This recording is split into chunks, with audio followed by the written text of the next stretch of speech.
Saudara-saudari sedama yang terkasih, dalam perjalanan spiritual kita, seringkali kita merenungkan kesempurnaan Sang Buddha, Sang Bhagava. Namun, di balik kesempurnaan itu, terdapat pelajaran mendalam tentang hukum karma yang tak terhindarkan. Bahkan seorang Buddha pun harus melunasi hutang-hutang karma dari kehidupan lampaunya. Kisah-kisah ini bukan untuk mengurangi keagungan beliau, melainkan untuk menegaskan kebenaran universal tentang karma.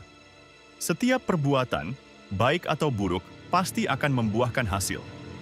Mari kita selami 12 hutang karma yang harus ditanggung oleh Sang Buddha sebagai pengingat bagi kita semua. Dalam kehidupan lampau, bakal Buddha adalah seorang pemabuk bernama Munali. Ia pernah menuduh seorang paceka Buddha bernama Surabhi dengan kata-kata kasar, menyebutnya tidak bermoral dan pencari kenikmatan indria secara diam-diam. Akibat kejahatan ucapan ini, beliau terlahir kembali di alam penderitaan terus-menerus, yaitu Niraya. Dalam kehidupan terakhirnya sebagai Bhagava, beliau difitnah secara terbuka oleh Sundari, seorang petapa pengembara perempuan. Sundari menuduh beliau sebagai pencari kesenangan dan telah menjalin hubungan cinta dengannya. Ini adalah buah dari ucapan buruk di masa lalu. Kisah kedua adalah fitnahan Cincamana. Dalam kehidupan lampau, bakal Buddha adalah seorang siswa bernama Nanda dari seorang paceka Buddha bernama Sababhibhu. Ia menuduh gurunya sebagai seorang yang bersifat tidak baik. Karena kejahatan ucapannya, beliau harus menderita selama 100.000 tahun di alam niraya. Ketika terlahir sebagai manusia, beliau sering dituduh melakukan kejahatan. Dalam kehidupan terakhirnya sebagai Buddha, beliau difitnah sekali lagi oleh Cincamana sebagai seorang asusila yang menyebabkan kehamilannya. Bakal Buddha pernah terlahir sebagai seorang Brahmana guru yang menguasai 3 Veda, seorang yang sangat terhormat. Sewaktu beliau mengajarkan Veda di hutan Mahavana kepada 500 siswa, mereka melihat seorang petapa suci bernama Bhamma mendatangi hutan ini dengan kekuatan batinnya. Bukannya terinspirasi, Bodhisatta malah memberitahu 500 siswanya bahwa petapa itu adalah seorang munafik yang mencari kesenangan. Para siswa mempercayai apa yang dikatakan oleh guru mereka dan menyebarkan kata-kata gurunya tentang petapa suci itu sewaktu ia sedang mengumpulkan dana makanan. 500 siswa itu terlahir kembali sebagai para bhikkhu, siswa Bhagava.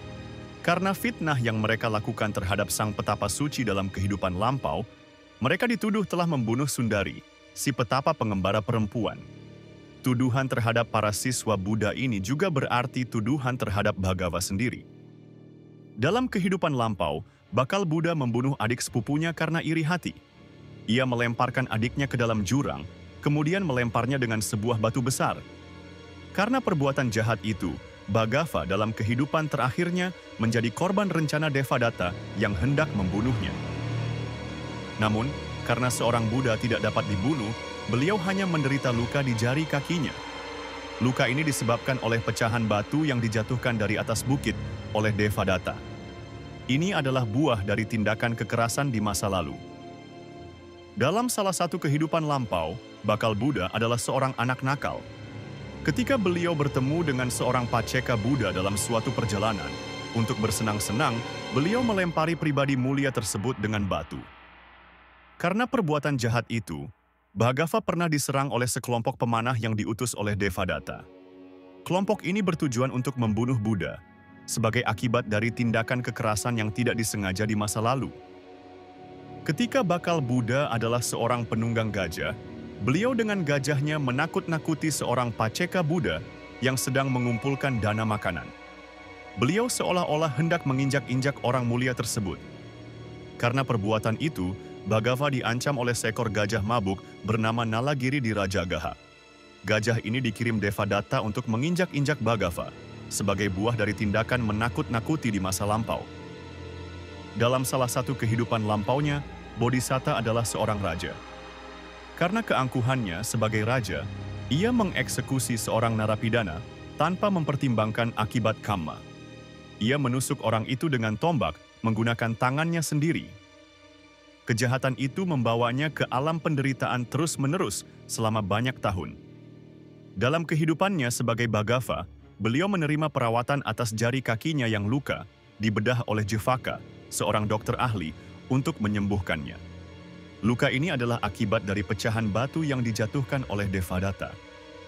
Dalam salah satu kehidupan lampaunya, bakal Buddha terlahir dalam sebuah keluarga nelayan. Beliau biasanya bergembira menyaksikan sanak saudaranya menyakiti dan membunuh ikan, meskipun beliau sendiri tidak melakukan pembunuhan. Sebagai akibat dari kejahatan pikirannya, dalam kehidupan terakhirnya sebagai Buddha, beliau sering mengalami sakit kepala. Sedangkan sanak saudaranya dalam kehidupan itu, mereka terlahir kembali sebagai para sakya yang dibantai oleh Vitatuba. Ketika bakal Buddha terlahir sebagai manusia pada masa ajaran Buddha Fusa, ia mencerca para biku siswa Buddha. Beliau berkata, "Kalian hanya pantas makan gandum, bukan nasi." Kata-kata kasar itu berakibat, dalam kehidupan terakhirnya, Bhaggava terpaksa memakan makanan gandum selama masa fasa di desa Brahmana Franja.